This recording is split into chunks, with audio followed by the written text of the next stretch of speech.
Hey guys, Rafael from Stella Graphics here with Ceci. Hi. So today, Ceci, introduce our guest. So we're here with Elvira from Wardrobe Divas and also now her newest endeavor, Chale Homie.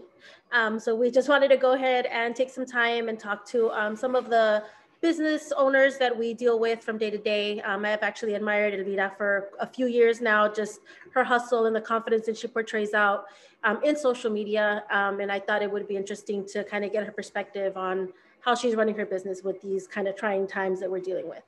So Elvira, tell us a little bit about yourself. Okay, well, I do have a few businesses. One of them, as Ceci mentioned, is Wardrobe Divas, and that's the vision that I started with back in 2001. So I've been doing this for a minute, and it was just kind of like a experiment that I did at the beginning with my father. He used to own a tailor shop, and he had a little bit of retail space in the front, but he wasn't selling anything. It was just alterations. And I've always loved fashion and style and things of that sort. So I decided to just start building on that and seeing where it went. And just doing retail was very successful. And so I just kind of started with that. And we built on that. And we had a retail shop, but, you know, my dad is retired, so he had to close that down. And I also have a day job as well. So one had to go. A lot was going on at that time, right? Yeah, not letting go of the day job. Well, you know what? And it's a good thing. I mean, I know a lot of people, you know, go full in and have their, you know, business be 24/7. But because I'm one of those very crazy anxiety filled people, I can't just rely on one thing in life ever. I have to have my hand in different pockets. So I do have a career that I work every day for almost 10 hours a day. I have my Wardrobe Divas. I started Chale Homie, and I also have the Fashion Gangsta, which is runway shows, editorials, a whole other thing. So I kind of wanted to do different categories. And so, yeah, and so that's how that basically started as an experiment that actually was a well-responded one. And here I am going crazy now 24/7 working. Well, let me ask you, and I know that this is a question that Ceci might have in her head, but when do you sleep?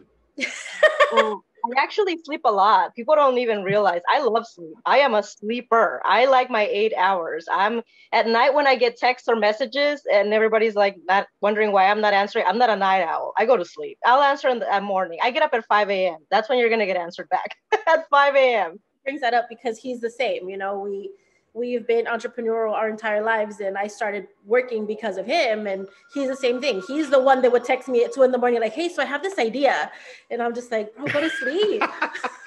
Exactly. I have to let it rest, otherwise I would be, my insanity has an actual time clock. My insanity starts at 5 a.m.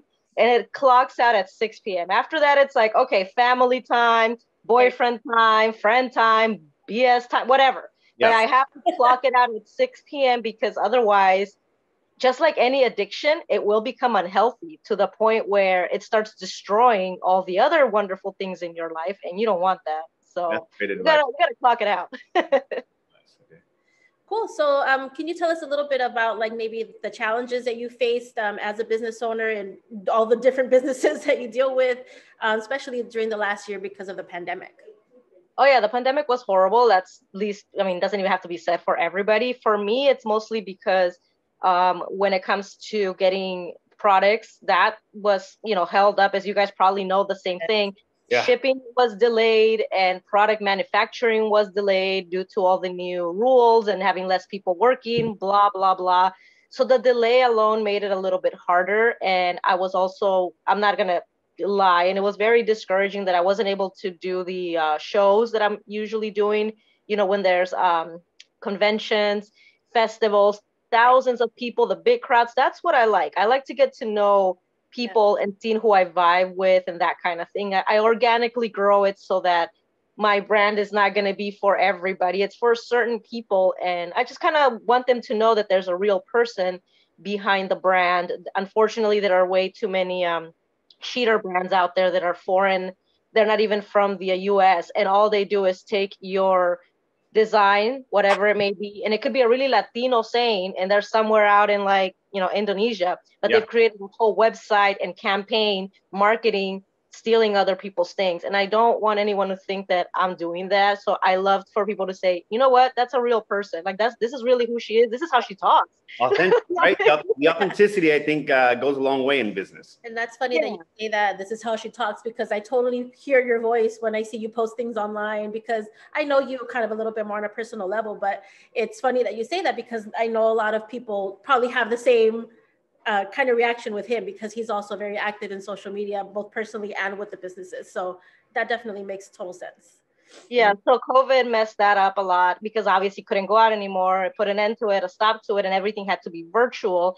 And everybody went virtual because everything shut down. Right. So where I used to be seen by more people, I started shrinking because now more people were jumping in and taking up that space. Yeah. And which I'm not mad at, but it's like I just once my passion starts becoming a competition where I have to, kind of like a rat race, dog eat dog, it kills it for me. It just, I no longer care to do it if I have to be on a competition with somebody. I don't like competing with anybody. And this is including brands that are very similar to mine. They become some of my best friends because we understand each other. We don't compete. We have some extremely similar things. And I'm like, hey, you want to get together and do something together? Like, I don't want to, it's stupid to me. So I want this always to be fun, lighthearted, and cool, and not have to compete. So 2020, I just didn't do much. I wasn't trying to compete. I'm still not trying to compete. Yep. I already do a very competitive field for 10 hours a day. That's enough. There you go. So any advice for people that are starting a business or thinking about starting? I know right now pandemic has shifted everything, right? And I think one of the keys there has been adjustment. But if somebody was thinking right now, hey, should I start a business? And I came to you and I asked you, what would your advice be to somebody that's either thinking or just starting right now? Well, because again, I started so many moons ago before some of these kids were even born. But all I can say is research. You just have to do a lot of research. And let's say you want to start a new soap, whatever, just a handmade soap company. Start researching what other soap companies are doing, how they market, how they price stuff. So that way you're not selling yourself too short or, going too high. And and let's not get that confused with stealing people's stuff, because I'm a huge advocate of don't steal people's stuff. Nobody invented the soap. Nobody invented a shirt. Nobody invented dresses. So no one's out here stealing that, but you can make it your own with your own idea, scent, brand, whatever, but try to see how others are doing it and sort of, make it your own. It's just the best way to do it, because if you're just trying to guess it, it's going to take a long time and a lot of money and a lot of tears. So yeah, definitely. So thank you for spending some time with us. Why don't you tell us where we can find you, website, social media, and I'm going to put this on the video, but why don't you tell us some of your websites, tags, or any stuff? Yeah, right now you can find all of our merch at chalehomie.net or Instagram at chalehomie_. That has become my new, I moved everything from Wardrobe Divas there because I was getting requests from people that, were saying, I want guys to wear this. And, my boyfriend would like that. And I wasn't making anything for men. I never thought I was going to anyway. And I said, you know what, let me make a non-binary line. So men, women, him, they, them, it doesn't matter. So I just throw it on there. Anybody can wear it. You don't have to be of a specific race, gender, age. I have young kids modeling it to like folks that are like, later in life, and it still looks good. So chalehomie.net or Instagram at chalehomie_, and it's basically a brand for everybody. Perfect. Well, thank you for taking some time to talk with us, and it's been a pleasure and much success in 2021 and beyond. Thank you. Thank you so much for having me. Thanks, Elvira. No, I appreciate you taking the time to talk to us. Like I said, I've always been a big fan of you and your brand, so it means a lot that you would come on and talk to us. Thank you guys so much. I appreciate it. All right, you take care, okay? Stay safe. Thank you. Bye. You too. Bye.